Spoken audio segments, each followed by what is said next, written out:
again, and this is Yuri. and we are going to take you through this monstrosity. So what are we looking at, Yuri? It's the anterior aspect of your shoulder and elbow. Gorgeous.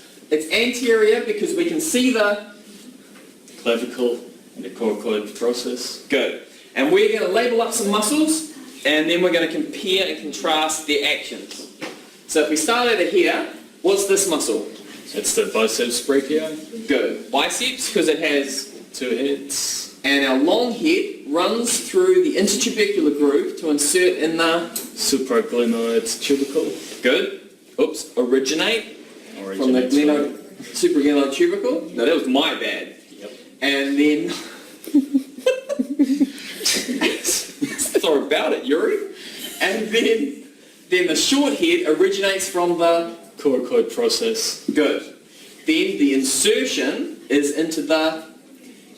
That's the Radial tuberosity. radial tuberosity. Good, a radial tuberosity. So it crosses 3 joints. Our shoulder, our elbow, and our proximal radio-ulnar joint. At the shoulder, it's going to cause... Shoulder flexion. At the elbow... Flexion.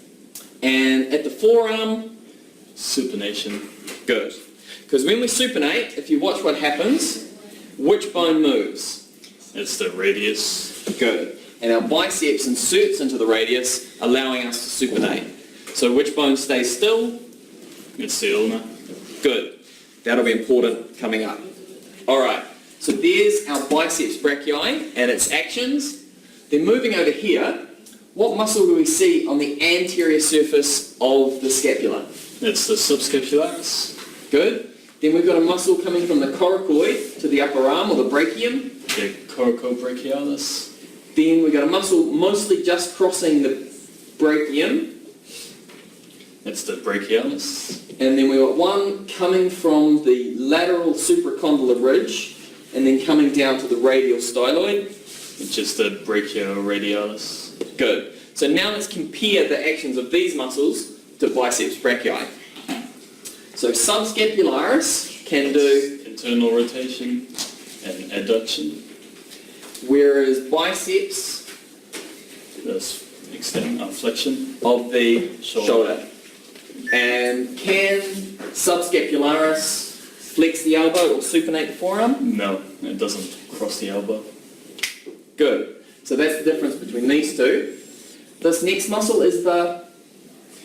Coracobrachialis. And what's different between the coracobrachialis and the biceps? So it crosses the shoulder, so it can do... So it can do shoulder flexion and adduction. Good. But can it act over the elbow?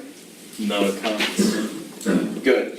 So biceps can flex and supinate, whereas coracobrachialis can't. Then our next one. It's a brachialis. And brachialis inserts into the... Ulna. Good. So, if it inserts into the ulna, it can... Can flex. Good. Cross the elbow. But... It can't supinate because it doesn't attach into the radius. Good. So the difference between biceps brachii and brachialis is that brachialis can't supinate, whereas biceps can. And biceps brachii can also flex the shoulder. Can brachialis? No.